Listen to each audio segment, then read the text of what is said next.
할렐루야. 하나님 은혜 가운데 한 주간 평안하셨습니까? 네, 5월을 우리 가정의 달이라 부릅니다. 아마 그 이유는 가정을 이루는 구성원인 가족들, 즉 부모와 자녀, 그리고 이 부부의 중요성을 일깨워주는 어린이날이 있고 또 어버이날이 있고 또 부부의 날이 있기 때문이기도 하겠죠. 그러나 그 무엇보다도 가정이 중요하기 때문에 이 5월을 통하여서 한번 가정의 소중함을 다시 한번 더 돌아보게 하는 그런 의미가 있지 않나 싶습니다. 왜냐하면 가정의 문제가 자녀들의 문제로 나타나고 있고 이것이 사회 문제로 나타나는 것이 이제 어제 오늘의 일이 아니기 때문에 그렇습니다. 여러분 혹시 이런 말씀 들어보셨습니까? 집은 벽돌로 짓지만 가정은 사랑으로 짓는다. 집은 좋은 자재로 점점 높아지고 있는데 가정은 사랑이 없어서 점점 무너지고 있다. 참으로 안타까운 말씀이 아닐 수가 없습니다. 이런 측면에서 볼 때에 우리 성도님들의 가정은 사랑이 있습니까? 사랑으로 지어져 가고 있는 행복한 가정입니까?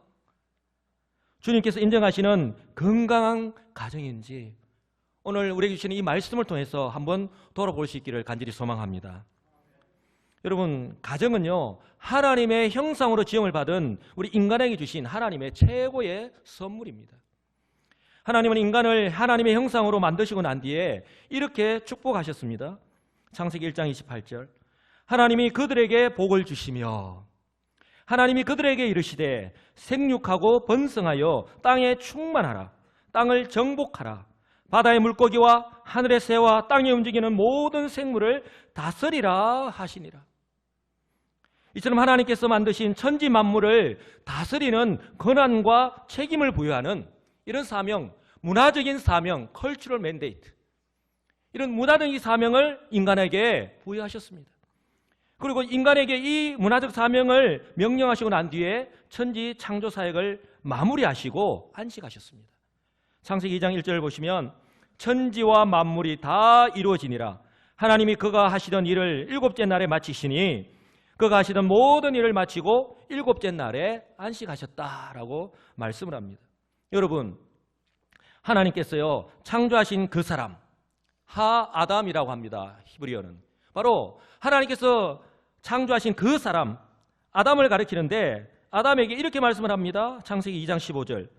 여호와 하나님이 그 사람을 이끌어 에덴 동산에 두어 그것을 경작하며 지키게 하고 여호와 하나님이 그 사람에게 명하여 이르시되 동산 각종 나무의 열매는 내가 임의로 먹되 선악을 알게 하는 나무의 열매는 먹지 말라. 내가 먹는 날에는 반드시 죽으리라 하시니라. 바로 그 사람에게 이 하나님의 말씀을 전한 거예요. 그리고 에덴 동산으로 인도하셔서 하나님께서 이 명령을 하시고 딴 언약을 맺으신 거예요. 바로 문화적 사명을 주시고 그 사명을 감당할 수 있도록 하나님께서 말씀을 하신 겁니다. 언약을 맺으신 겁니다. 이처럼 자신의 형상으로 지음받은 인간에게 사명을 맡기시고 교제하시기를 기뻐하신 하나님께서 이렇게 말씀하셨습니다. 창세기 2장 18절. 여호와 하나님이 이르시되 사람이 혼자 사는 것이 좋지 아니하니 내가 그를 위하여 돕는 배필을 지으리라 하시니라. 창세기 2장 22절. 여호와 하나님이 아담에게서 취하신 그 갈빗대로 여자를 만드시고 그를 아담에게로 이끌어 오시니 아담이 가로되 이는 내 뼈 중에 뼈요 살 중에 살이라. 여러분, 하나님께서요 인간에게 부여하신 그 사명을 감당하기 위해서 바로 가정이 필요함을 아시고 바로 가정을 허락하시는 것을 우리가 볼 수 있습니다. 이처럼 가정은요 인간을 향하신 그 하나님의 사랑으로부터 시작이 되었습니다. 그러니 아담의 고백에서도 알 수 있듯이 하나님께서 주례를 서신 최초의 가정은 하나님의 사랑으로 충만하였습니다. 바로 이는 내 뼈 중에 뼈요 내 살 중에 살이다. 이보다 더한 그런 사랑의 고백이 어디 있겠습니까? 그러나 이런 서로를 향한 이 하나님의 사랑은요 오래가지 못하였죠. 왜냐하면 인간이 그 에덴 동산에서 하나님께서 명령하신 그 언약을 깨고 불순종하는 죄를 지었기 때문에 그렇습니다. 그 죄의 결과 관계가 깨어져 버렸죠. 하나님과의 관계가 깨어져 버렸고 바로 가정이 깨어져 버린 것입니다. 그러니 바로 그 사랑의 고백이 어떻게 바뀌는지 한번 보시기 바랍니다.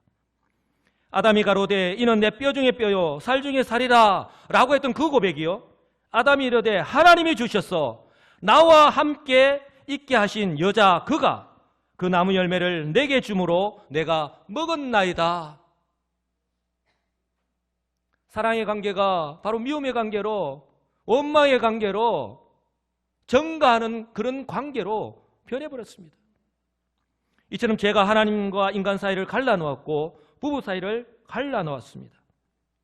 이스라엘 백성들이 광야 노중에서 하나님을 원망하고 모세와 아론을 원망하는 것이 결코 우연이 아닌 것임을 우리가 알 수 있는 대목입니다. 왜요? 죄의 후손이기 때문에. 그리고 저와 여러분들의 가정에서도 흔히 볼 수 있는 그런 모습이 아닌지 모르겠습니다. 여러분, 이처럼요, 하나님께서 허락하신 가정, 그 가정의 중요성은 더 이상 언급할 필요가 없을 정도로 너무나도 중요한데, 왜냐하면 이 모든 문제의 시작은 바로 가정에서부터 시작된다고 해도 과언이 아니기 때문에 그렇습니다. 이처럼 가정이 사회에 미치는 영향 또한 결코 적지 않다고 하는 사실을요, 저와 여러분들은 너무나도 잘 알고 있고 또 사회에서 나타나고 있는 그런 현상을 통해서 우리가 너무나도 잘 알고 있습니다. 그래서 혹자는요, 가정을요 이렇게 정의하기도 합니다. 가정이란 불완전한 한 사람이 다른 한 사람을 만나 온전한 인간으로 만드는 공장과도 같다. 의미가 있는 말이 아닌가 싶습니다. 그렇다면 저와 여러분들의 가정에 무엇이 가장 필요하고 중요할까요? 지금 저와 여러분들의 가정에 무엇이 가장 중요할까요? 그것은요, 그 무엇보다도 믿음과 신뢰를 바탕으로 한 사랑의 관계인 줄 믿습니다. 믿음과 신뢰를 바탕으로 한 사랑의 관계. 그런데 가정에서 일어나는 대부분의 문제들은요, 가족 간에 서로 이해하지 못하는 것 때문에 일어나는 것임을 우리가 알고 있잖아요. 누구보다도 서로 사랑하고 이해해야 할 가족에게 왜 이런 일이 일어나는 것일까? 안타깝지만 그 이유를 살펴보면요, 서로 바쁘다는 이유로 인해서 대화가 단절되었기 때문이라는 거예요. 바쁜 것은 좋은데 그 서로 바쁘다고 하는 이유 때문에 가족임에도 불구하고 대화가 사라진 지 오래라는 거예요. 가장 기본적인 대화, 아침에 일어나면 굿모닝, 잘 주무셨어요? 밥 맛있게 먹어? 오늘 학교에서 무슨 일이 없니? 요즘 무슨 일이 없니? 아빠 엄마 건강 괜찮으세요? 가족 간에 가장 기본적인 대화라고 할 수 있는 이런 대화조차로 우리 가정에서 사라진 지 오래가 아니냐 하는 겁니다. 아울러서 자기 중심적인 사고가 자리 잡고 있기 때문이라는 거예요. 요즘은요, 아무리 부모라 할지라도, 아니 부부라 할지라도 개인의 프라이버시가 침해받는 것을 얼마나 싫어하는지 모릅니다. 이것은요, 사랑과 관심이 아니라 간섭이라고 생각하기 때문에 그렇습니다. 이것이 지금 우리 가정의 모습이 아니냐는 거예요. 이처럼 서로 바쁘다고 하는 이유로 인한 대화의 단절과 함께 또한 자기 중심적인 사고에 이런 동전의 양면과도 같이 자리 잡고 있기 때문에 바로 이런 문제들이 일어나고 있다는 거예요. 사랑하는 성도 여러분, 저와 여러분들의 가정은 어떻습니까? 혹시 대화가 사라진 지 오래되지는 않았는지요? 남편은 남편대로 출근하는 시간이 다르고 자녀들은 자녀들대로 등하교 시간이 다릅니다. 더욱이 학원에 가서 늦게 돌아오지 않습니까? 그러니 어쩌면 대화를 통하여서 가족 간의 그 삶을 공유한다 하는 것은 하늘의 별 따기와도 같은 것이 되어버리지는 않았는지 모르겠습니다. 혹시 부모의 역할이 자녀들의 의식주 문제를 해결해주고 학교와 학원에 보내주고 그들이 필요로 하는 것을 들어주는 것이 부모로서 내가 할 일의 전부라고 생각하시지는 않겠지요. 그런데요, 어쩌면 어쩔 수 없는 이 시대와 사회의 단편적인 모습으로 이렇게 변해가고 있다는 거예요. 그러니 우리의 가정이 점점 이런 사랑의 관계에서 기능의 관계로 점점 변해가는, 한마디로 가정이 사라지고 있음을 우리가 발견하게 된다는 겁니다. 지금 예배를 드리고 있는 우리 성도님들 가운데에 가정이 얼마나 중요한가 하는 것을 모르는 분은 아무도 없을 것입니다. 그럼 우리 이 시간에 이 하나님 말씀을 통하여 가정의 소중함을 다시 한번 깨닫고, 혹시라도 그동안 내가 바쁘다는 이유로 혹시라도 어떤 내 개인의 어떤 것을 주장함으로 말미암아 가정을 잘 돌아보지 못하였다면 이 시간에 남편을, 아내를, 자녀를 다시 한 번 더 돌아보시고 가정의 중요성을 깨닫고 다시 한번 마음을 새롭게 하시는 그런 은혜의 시간이 되시기를 주님의 이름으로 축복합니다. 그렇다면 어떤 가정이 건강한 가정, 어떤 가정이 행복한 가정이라고 할 수 있을까요? 저는 해답을 제시하기 전에 먼저 우리 가정이 건강한 가정인가 하는 것을 판가름하는 중요한 진단 질문 2가지를 먼저 던집니다. 첫째는요, 우리의 가정에는 가족 구성원들 간에 대화가 있는가 하는 것입니다. 이처럼 대화가 중요하다는 거예요. 왜요? 나의 관심사가 무엇이고 내가 지금 무엇에 내 지금 상태가 어떠한 것인가를 이 대화를 통해서 서로가 알 수 있기 때문에, 공유할 수 있기 때문에 그렇습니다. 둘째는요, 나에게 있어서 그렇다면 가정의 의미는 무엇인가 하는 것입니다. 여러분, 건강한 가정은요, 그 무엇보다도 믿음의 끈으로 서로 연결되어 있음을 믿으시기 바랍니다. 가정에서 가장 중요한 것은요, 관계입니다. 남편과 아내와의 관계를 비롯하여서 아버지와 자녀의 관계, 어머니와 자녀의 관계, 형제, 자매와의 관계, 우리 성도님들의 가정의 관계는 어떻습니까? 사도 바울은 에베소서 5장 22절 이하에서 특별히 그리스도 안에 있는 우리 성도들의 가족 구성원들, 이 상호 간의 관계가 어떠해야 하는가 가장 기본적인 것을 우리에게 말씀하고 있습니다. 지금 시대가 어떻습니까? 가장 기본적인 것을 우리가 잊어버리고 기본적인 관계가 깨어져 버리니까 다른 것이 세워지지 않는 것입니다. 에베소서 5장 22절, 아내들이여 자기 남편에게 복종하기를 주께 하듯 하라. 25절, 남편들아 아내 사랑하기를 그리스도께서 교회를 사랑하시고 그 교회를 위하여 자신을 주신 같이 하라. 에베소서 6장 1절, 자녀들아 주 안에서 너희 부모에게 순종하라. 4절, 또 아비들아 너희 자녀를 노엽게 하지 말고 오직 주의 교양과 훈계로 양육하라. 이렇게 말씀합니다. 여기서요, 중요한 사실 하나를 발견할 수 있는데 그 모든 관계의 중심에 바로 예수 그리스도께서 자리 잡고 있다고 하는 겁니다. 아담 안에서 실패한 가정, 깨어진 가정이 바로 그리스도 안에서 회복된다 하는 것을요, 우리에게 보여주고 있는 거예요. 역으로 말하면 오늘 그리스도 안에서 우리가 거하지 않고 우리가 그리스도 안에 바로 서지 않는다면 온전한 가정, 건강한 가정, 행복한 가정을 이룰 수 없다 하는 것을요, 우리에게 말씀하고 있는 거예요. 그래서 남편도 아내도 자녀들도 부모들도 서로를 향하여 가져야 할 마음이, 즉 가족 구성원 간의 관계가 주종이나 상하의 관계가 아닌 바로 사랑과 믿음의 관계가 되어야 한다 하는 것을요, 바로 성경은 우리에게 말씀하고 있습니다.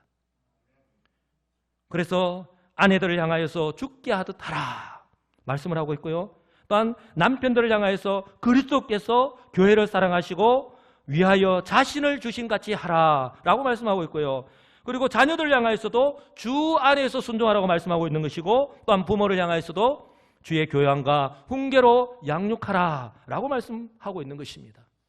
여러분, 그렇다면 이를 위해서는 먼저 가장 기본적인 관계인 우리와 주님과의 관계가 회복되어야 되지 않겠습니까? 저와 여러분들은 그리스도 안에 있습니까? 저와 여러분들은 그리스도의 그 말씀 위에서 바로 서 있느냐는 거예요. 주님을 아는 지식이 있습니까? 그래서 올해 우리 교회의 표가 힘써 여호와를 알자 하는 거예요. 하나님을 알아야지, 우리 주님을 알아야지, 주님께서 어떻게 행하신 것을 알아야지만이 주님께서 그리스도 교회를 사랑하신 것처럼 사랑할 수 있는 것이지, 주님 어떻게 행하신지 알지 못하는데 어떻게 우리가 주님처럼 섬기고 사랑할 수 있느냐 하는 거예요. 주께서 어떻게 말씀하셨는지 우리가 모르는데 어떻게 자녀들을 주의 교양과 훈계로 양육할 수가 있겠습니까?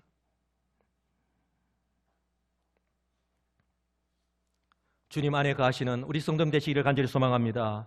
주님의 가르침 안에서 생활하시는 저와 여러분들 되시기를 주님의 이름으로 간절히 축복합니다.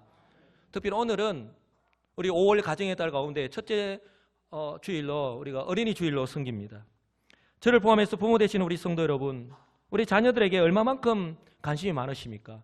아니 우리 부모님들의 대부분의 관심이 다 자녀에게 있다고 해도 과언이 아닐 것입니다.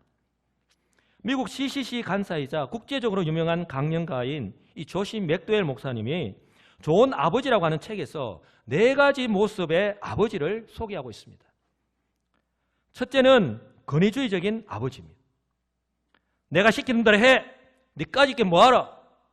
많이 들어봤던 말씀 같습니다. 윽박지르며 아버지, 권위주의적이고 독재적인 아버지 모습. 둘째는 방임주의적인 아버지입니다. 내가 하고 싶은 대로 해라. 내가 하고 싶은 대로 무엇이든지 다 해라 라고 말하는 아버지. 셋째는 무관심한 아버지. 내가 무슨 일을 하든지 난 관심이 없어. 그럴 시간도 없고 그럴 마음에 여유도 없어. 넷째는 관계 중심적인 아버지입니다. 너는 내 사랑하는 아들이다 라고 말하고 나는 내 말을 듣고 있으며 너를 지켜보고 있으며 너와 함께하고 있고 너를 위해 기도하고 있다. 그리고 너를 이해하고 있다 라고 말하는 아버지. 오늘 예배에 참석한 아버지 되시는 우리 사랑하는 성도 여러분, 나는 어디에 속한 아버지입니까? 조시 맥도웰 목사는 이 4종류의 아버지 중에서 관계 중심적인 아버지가 바로 하나님의 성품을 닮은 아버지임을 강조하고 있습니다. 저도 말씀을 전했지만 제 옛모습 가운데에 이 관계 중심적인 아버지보다는 권위주의적인 아버지의 모습에 가까웠지 않나 싶습니다. 참 쉽지 않죠.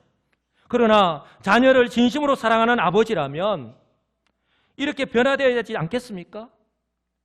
저도 지금보다도 좀 더 노력해보는 그런 계기로 삼기를 원합니다. 여러분 혹시 팩스 큐티 이야기를 들어보신 적이 있습니까? 큐티는 아침에 내가 일어나서 하는 게 큐티인데 팩스 큐티는 뭘까? 바로 온누리교회 윤형주 장로님의 이야기입니다. 윤형주 장로님의 이 막내 아들을 미국으로 유학 보낸 뒤에 막내 아들과 매일 큐티한 것을요 A4 용지 2장씩 그리고 유학하는 3년 동안 하루도 빠짐없이 팩스로 서로 이렇게 큐티를 나눴다고 합니다. 대단한 아버지와 그 아들 아닙니까? 여러분 아버지와 서로 팩스 큐티를 주고받는 이 아들의 마음이 어땠을까요? 내가 아버지를 떠나서 이제 미국까지 왔는데 여기서도 내가 간섭을 받는다. 여기서도 내가 떨어져 있는데도 내가 이렇게 귀찮게 간섭을 받아야 되나? 이렇게 생각했겠습니까? 외롭고 힘들었을 그 외국의 유학 생활에서 천군만마를 얻는 것 같지 않았겠습니까? 아버지가 가족이 나를 이렇게 사랑하는구나. 그러니 몸은 비록 떨어져 있어도 같이 있는 것이나 다름이 없던 거예요. 그래서 그 3년 동안의 유학 생활을 정말 심신적으로 안정된 가운데에 유학 생활을 마칠 수 있었다고 고백하는 것을 볼 수 있었습니다. 사랑하는 성도 여러분, 저와 여러분들은 자녀들에게 있어서 어떤 아버지이고 어떤 어머니입니까? 무엇보다도 자녀들에게 믿음의 본을 보이시는 우리 부모님 되시기를 주님의 이름으로 축복합니다. 믿음의 본을 보이시는 우리 부모님 되시기를 주님의 이름으로 축복합니다.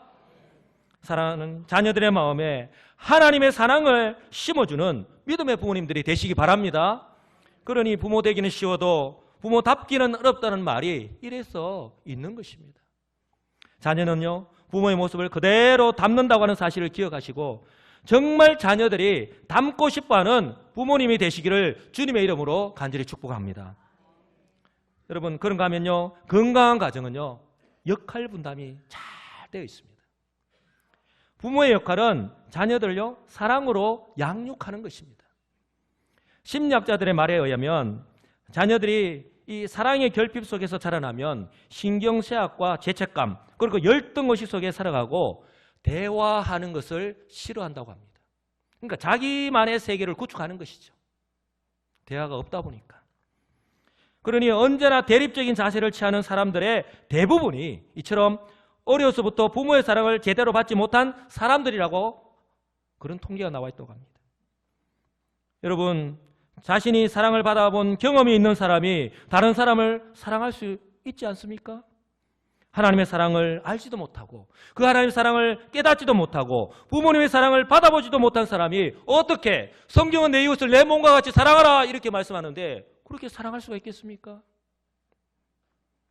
그러므로 우리 성도님들의 가정부터 부모님의 그 사랑을 받으면서 자라날 수 있도록 사랑의 보금자리가 될 수 있기를 간절히 소망합니다. 이렇게 자라난 우리 자녀들이요, 성경은 분명히 우리를 향하여서 너희는 세상의 빛이다, 소금이다, 우리의 정체성을 분명히 말씀하셨습니다. 그러나 그럼에도 불구하고 우리가 그렇게 사랑 안에서 자라나지 못하고 있고, 그렇게 말씀 가운데 자라나지 못하고 있기 때문에, 우리가 그렇게 자라나지 못하기 때문에 그 정체성을 우리가 제대로 감당하지 못하고 있는 것이 오늘날 우리들의 현실이 아닌가 하는 것입니다.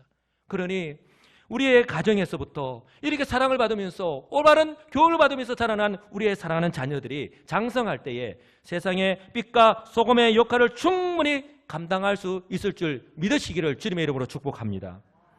그러니 사도 바울도요, 오늘 본문 4절에서 또 아비들아 너희 자녀를 노엽게 하지 말고 오직 주의 교양과 훈계로 양육하라 라고 말씀을 하고 있는 것입니다. 이처럼 부모로서의 권위를 내세워서 주장하여서 자녀를 노엽게 하는 것이 아니라 사랑의 관계를 바탕으로 믿음의 본을 보이면서 자녀를 양육하는 것이 바로 하나님께서 부모님들께 맡기신 역할임을 기억하시고 또 이렇게 살아가시는 우리 성도님들 되시기를 간절히 소망합니다. 아울러 부모는요, 자녀들의 올바른 인격 형성을 위해서 교육하고 연단해야 하는 거예요. 이게 부모의 역할이라는 거예요. 오늘날 자녀들의 가장 큰 문제 중에 하나가 바로 올바른 인격 형성을 위한 교육과 훈련이 제대로 이루어지지 못하고 있기 때문에 그런 거예요. 하나님의 권위와 부모의 권위를 제대로 알지 못하고 무질서하게 자라나고 기본적인 예의 교육이 제대로 안 되었을 때에 이처럼 다른 사람들에게 인정을 받지 못하면 물론이고 때로는 많은 사람들에게 손가락질을 받지 않습니까? 이전에는 우리가 대가족이었고 그 안에서 할아버지, 할머니, 아버지, 어머니, 형제들이 많기 때문에 자연적으로 사회가 구성이 되었고 그곳에서 내가 해야 할 말, 내가 해야 할 행동, 하지 말아야 될 것을 다 알아서 스스로 익혔는데 이제는 어떻습니까? 핵가족이 되어버렸고 가족은 다 따로따로 살게 되고 자녀들이 많으면 하나, 뭐 거의 없지 않습니까? 그러다 보니 우리 부모님들 자녀 1명 아니면 2명 있는 자녀들에게 쩔쩔매는 그런 시대적 현상이 되어버리지 않습니까? 종교개혁자 마르틴 루터, 여러분 잘 아시죠? 이렇게 고백을 합니다. 엄격한 아버지의 교훈과 책망을 어려서부터 잘 받으면서 자라났기 때문에 그 어려운 종교개혁의 일들을 무난히 해낼 수 있었다라고까지 그렇게까지 고백을 합니다. 이처럼 어려서부터의 부모님의 신앙교육 또는 올바른 인격 형성을 위한 교육이 그만큼 중요하다고 하는 겁니다. 그뿐 아니라 부모는요, 자녀들을 미래를 바라보면서 축복해야 합니다. 자녀들에게 좋은 기대를 가지면서 자녀들을 위해 매일 기도해 주면서 축복하는 부모들이 될 때에 우리의 자녀들은 큰 꿈과 비전을 가진 사람으로 자라나게 될 줄 믿습니다. 이런 측면에서 볼 때에 하나님께서 모세에게 명령하신 민수기 6장 24절에서 26절에 이 제사장의 축복기도, 부모가 자녀들에게 그대로 축복하는 것은 저는 성경적인 의미가 있다고 봅니다. 저 역시도 이전에 2005년도에 제가 아버지 학교를 다녔습니다. 그때에 매일, 지금은 이렇게 부사관으로 이렇게 임관을 해서 지금 군대에 가 있지만 오늘 이렇게 저 뒤에 참석해서 예배를 드리고 있지만 우리 아들이 그때 아직 어릴 때입니다. 날마다 우리 아들을 안고 이 민수기 6장의 말씀으로 축복하면서 기도했던 그 기억이 지금도 제 기억에 생생합니다. 그때에 우리 아들이요, 잠을 자기 전에 아빠 기도해 주세요 하는 모습이요, 저는 아직도 기억이 납니다. 왜냐하면 매일 민수기 6장의 이 말씀으로 안고 기도하다 보니까 우리 아들이 자기 전에 이제는 기도를 해줘야 이제는 자야 한다는 것을 우리 아들이 알았던 거예요. 여러분, 우리의 가정은 어떻습니까? 이처럼 하나님께서 나를 축복하신다, 나를 지켜주신다, 하나님께서 나와 함께 하신다 하는 것을요, 어릴 때부터 믿고 그 속에서 자라나는 우리의 자녀들, 그 누구보다도 축복받은 하나님의 자녀 아니겠습니까? 이런 자녀들로 믿고 확신하며 자라날 수 있게 하시기를 주님의 이름으로 간절히 축복합니다. 처음에는 어색할 수 있죠. 우리 교회도 지금 이 광고 시간에 서로를 바라보시면서 이렇게 사랑합니다, 축복합니다 인사하는 하자고 했을 때에 서로를 바라보는 것만 하더라도 어색하지 않습니까? 그런데 입술을 벌려서 사랑합니다, 축복합니다, 더욱이 손을 잡고까지 축복한다는 거 쉽지 않죠. 하지만 이것이 그리스도 안에서 우리가 어차피 감당해야 될 일이고 우리가 회복해야 될 부분이기 때문에 어색하지만 시작해야 하는 것입니다. 우리 가정도 마찬가지죠. 하나님께서 이 시간을 기뻐하시고 은혜와 복을 베풀어 주실 줄 믿고 그렇게 순종하시는 우리 아버지 되시는 우리 어머니 되시는 성도님들이 되시기를 간절히 소망합니다. 그렇다면 이처럼 부모님들에게만 가정에서 책임 있고 자녀들에게는 없느냐? 아닙니다. 주 안에서 자녀되는 우리 여러 성도들에게도 우리 하나님께서 분명히 말씀을 합니다. 주 안에서 자녀는 우리 성도 여러분들, 부모님들에 대하여서 어떻게 해야 할까요? 그 무엇보다도 부모님의 말씀에 순종하고 공경해야 한다라고 말씀을 합니다. 자녀들아, 주 안에서 너희 부모에게 순종하라. 이것이 옳으니라. 내 아버지와 어머니를 공경하라. 이것은 약속 있는 첫 계명이니 하나님께서 10계명을 허락하시고 1계명부터 4계명까지 하나님에 대한 계명을 주시고 인간에게 대한 5계명부터 주실 때에 가장 먼저 하신 말씀이 바로 부모님에 대한 순종이라는 거예요.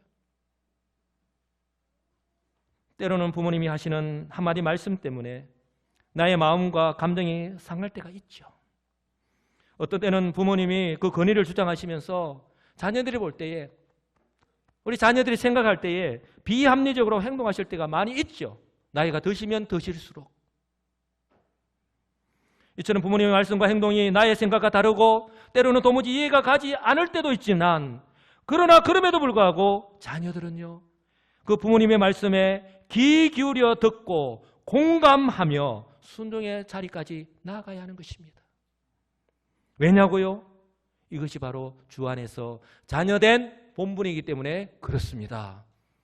자녀된 우리 성도님들 이렇게 순종하시기를 주님의 이름으로 간절히 축복합니다. 그러니 자녀된 우리 성도 여러분 순종, 공경, 효도를요 거창하게 생각하지 마시고 부모님의 말씀에 귀 기울이고 예라고 대답하면서 순종할 때에 그것이요 가장 기본적인 것이 우리 부모님에게 있어서 가장 효도하는 것이다 라고 하는 것을 꼭 기억하시기 바랍니다. 어제는 어린이날이었죠. 어린이날은 어린이들에게 있어서 최고의 날이죠. 당연히 아빠 나에게 선물 없어요 라고 말할 수 있는 날이죠. 그런데 이제 내일 모레면 어버이날입니다.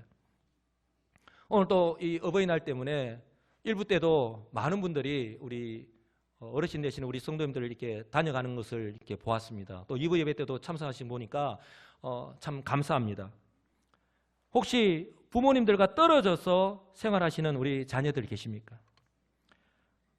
전화통화를 하셔서 부모님의 은혜에 감사하는 것 필요합니다.